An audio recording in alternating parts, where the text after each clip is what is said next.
by writing. So you're supposed to go into the Hebrew so that you can go teach other people by speaking and writing. You're supposed to you gotta learn these words. You gotta learn these words and learn these words completely.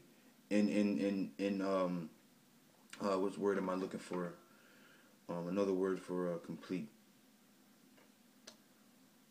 Fully. You gotta learn this word fully, all the way through, all the way back to the root of something, all the way back to the beginning, so that you can understand what's being said. All right.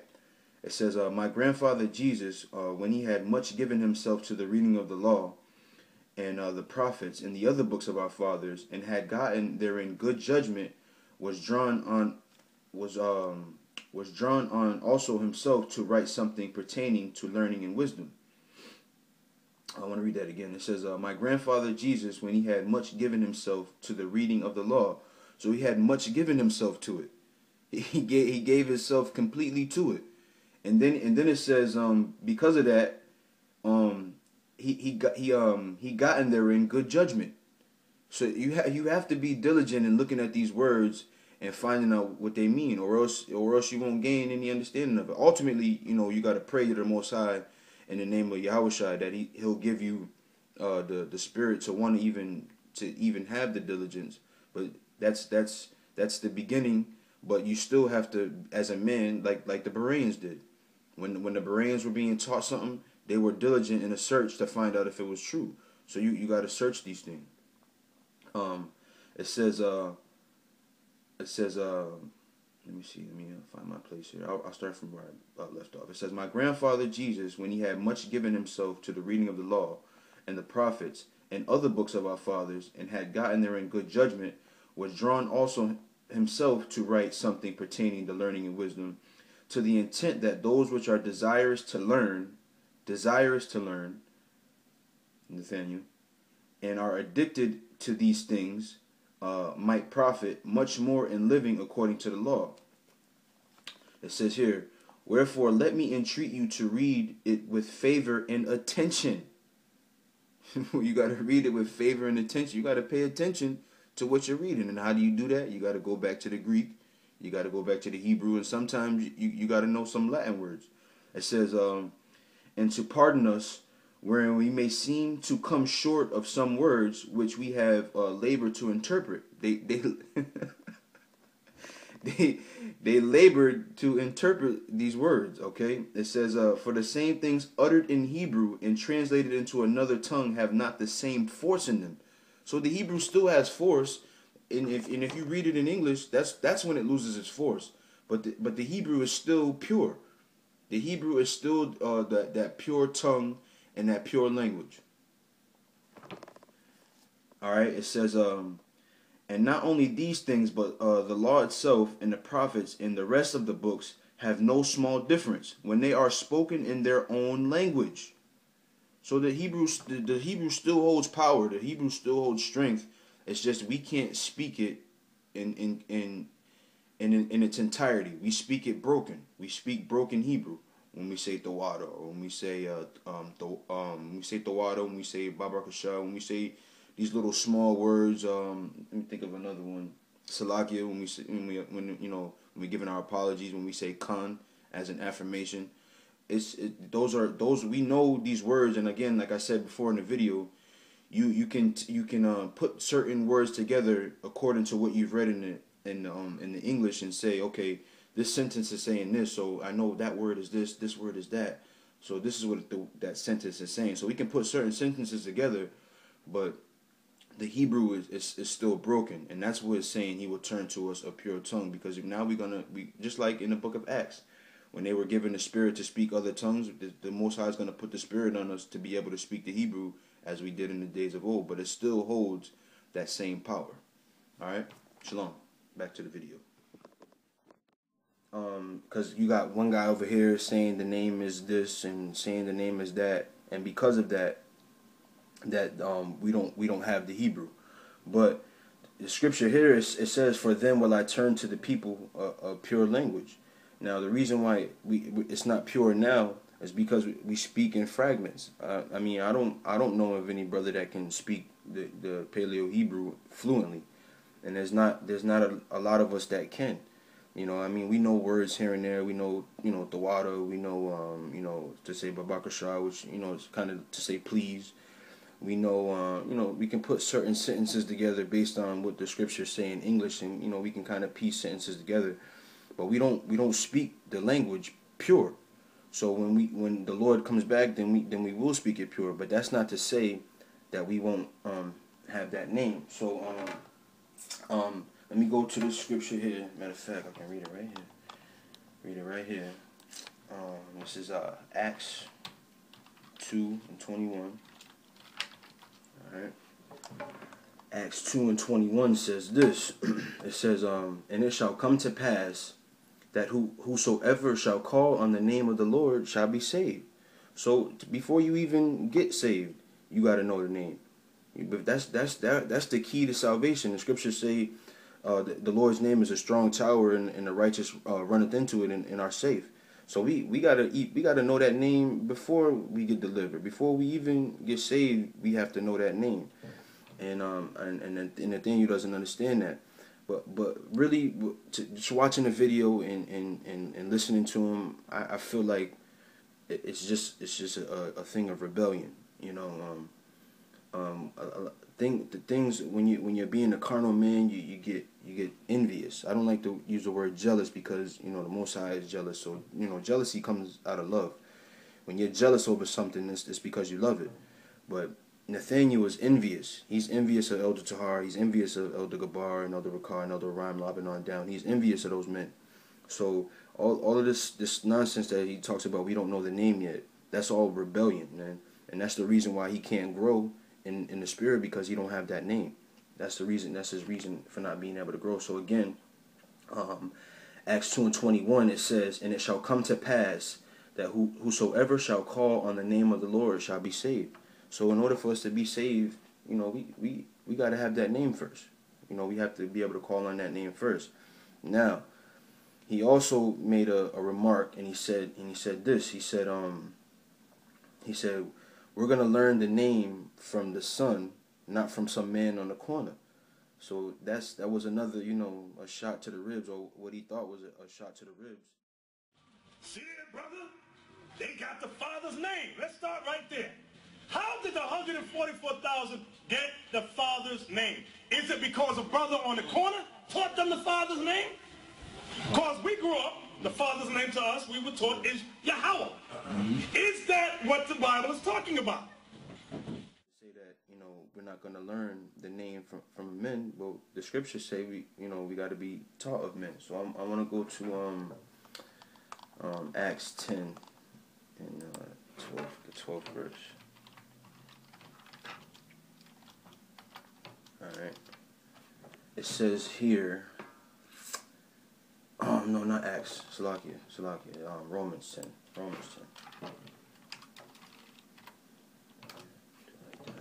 Romans 10, and I'll start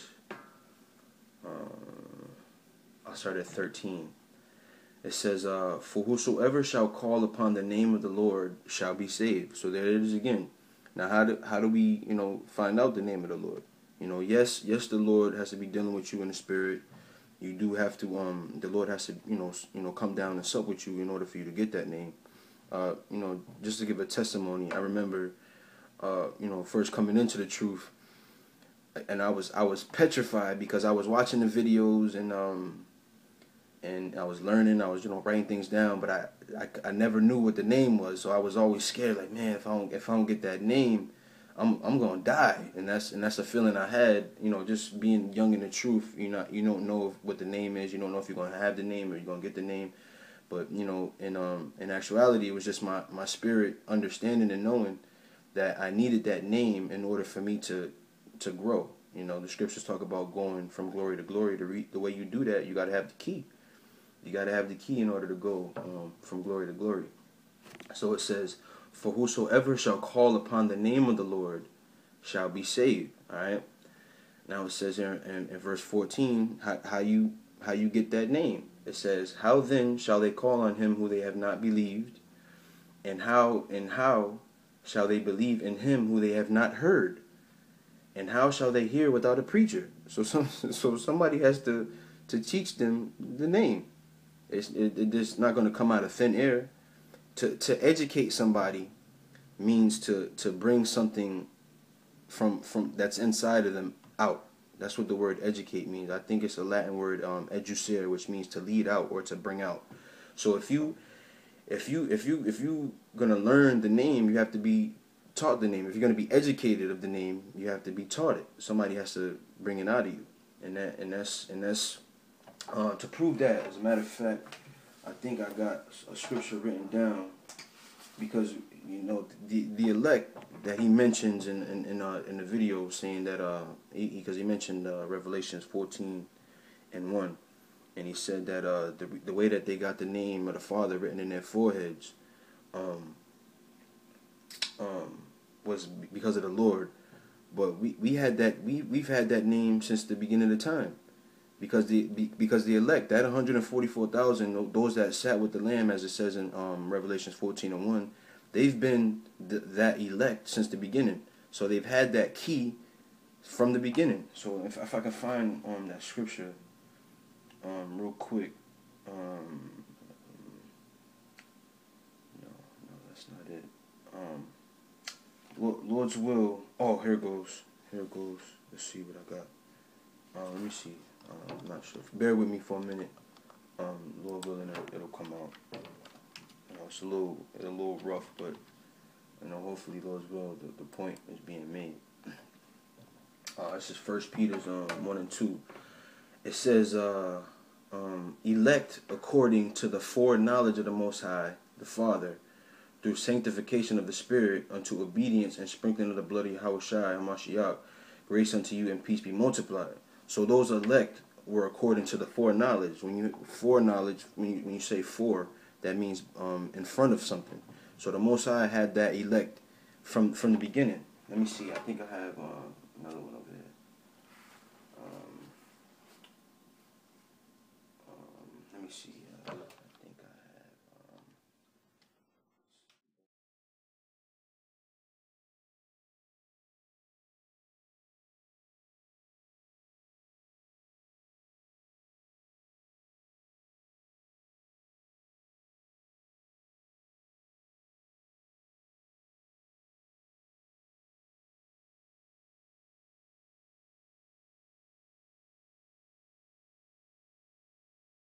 The point I'm trying to make is that the elect have been chosen from the beginning. So they've had that name from the beginning. Those that sat with the Lamb are the same men or the same spirits that was with him during the creation. So they've already had that name. All right. So now I want to make one more quick point. All right. We had because his friend there, I don't know his name, his friend, the lemur, he said that we don't have the Paleo Hebrew. So what I wanted to do is go back to Revelations 3:12, right? That's just 2. I'm gonna scroll down. Revelation 3:12, and I want to focus on where it says new name. All right. Got this term here, new name. I'll read the scripture again. Revelations 3:12. It says, him that overcometh will I make a pillar in the temple of my power, or my God, and he shall go no more out. And I will write upon him the name of my God, and the name of the city of my God, which is New Jerusalem, which cometh down out of heaven from my God. And I will write upon him my new name. So I looked up this word "new" because if you watching his video for face value, you would think that it's going to be something different from the Hebrew that we've always had since the beginning of time.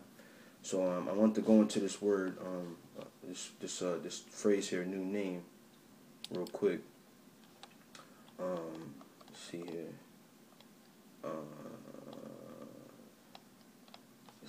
Right here it says New Jerusalem, and then new name right here. So when you see the word new, you'll have this word here. Strong's G 2537, Kainos. Right. Kainos. Right. So it's the word kainos, and it says here new, as respects form, recently made, fresh, recent, unused, unworn, as respects substance of a new kind, unprecedented, novel, uncommon, unheard of. Now, this definition that they've given for this word new is not correct, because if you go down here to Thayer's Lexicon Help, it says here that it gives you the word there again in Greek. But if you look here, this SEPT means Septuagint, because as you know, if brothers don't know, the Septuagint was when the scriptures were written. It was written in Greek, but before it was written in Greek, you had this word here. That word "new" was the word harash, I believe. Let me see. Charash. All right. Now that word charash is where you would find the word new moon. So let me go to new moon, because that word charash, it doesn't necessarily mean new as in something's been made in like in the beginning of the creation, where we made the sun, where the Lord made the sun, the moon, the stars. He made them new, but it's not talking about newly made, and I'm going to show you. That new is just meaning it's going again to another cycle, because when you say new moon, the moon is not necessarily new, because it's the same moon, it's just in a new cycle again. All right, so let me find new moon in Hebrew real quick. All right, it says see, you have the Kadash. That's what the word is, Kadash. I said Harash, but it's Kadash. All right, I'll play it in this thing. They probably say it a little differently because it's just the Yiddish pronunciation. But Strong's H2320. Chodesh. right, Chodesh. Chodesh or Chadash or Chadasha, or but it's pronounced Chadash. All right. And it says here the new moon, monthly, the first day of the month, the lunar month. Now, when you have a new moon, the moon doesn't get destroyed and then rebuilt again. It's the same moon that's been here since the beginning of creation, but it's going through a new cycle again. So that's when we get the Paleo Hebrew, when we get the Lashawan Kodash back, it's not going to be a different Hebrew that's been here. That has already been here. It's going to be that same Hebrew. It's just going through it's going to be renewed. It's going to be brought to a new cycle. So hopefully I made the point. Again, to reiterate, I just wanted to show first that overcoming doesn't mean when we get delivered. Overcoming means when we start to believe on the Lord. So if going by His logic, we won't get the name until we overcome, then by us overcoming is us having faith and us believing in the Lord Yahweh Shai, like the scripture said in 1 John the 5th chapter. That's the first point. Secondly, to show that again, it's not going to be some new Hebrew that we've never had before, and thirdly, that you need that name before you even get to the salvation. So again, going by his logic, saying that we won't receive the name until after we get delivered, that's bullshit. Because the scriptures say we have to have that name, and we have to believe in that name, and we have to call on that name to receive the salvation. So Lord's willing, brothers got the point. I'll do my best to put some things in post-production so that you can get a better understanding of what I was trying to convey. But again, hopefully the point was made, and hopefully brothers was edified. Again, I want to give all praises to Yahweh Bashem Yahweh Shai for allowing us to teach the word, giving us the word, and allowing us to see these miracles come to pass. And when I say a miracle, I mean and I'm sure I can speak for all the brothers when I say we were all, wretched.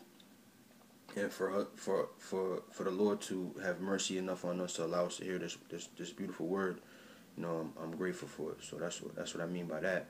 And secondly, obviously, I'm going to give double honors to the elders as always, and honors to you other brothers out there that's teaching the word in sincerity and truth. And until next time, shalom.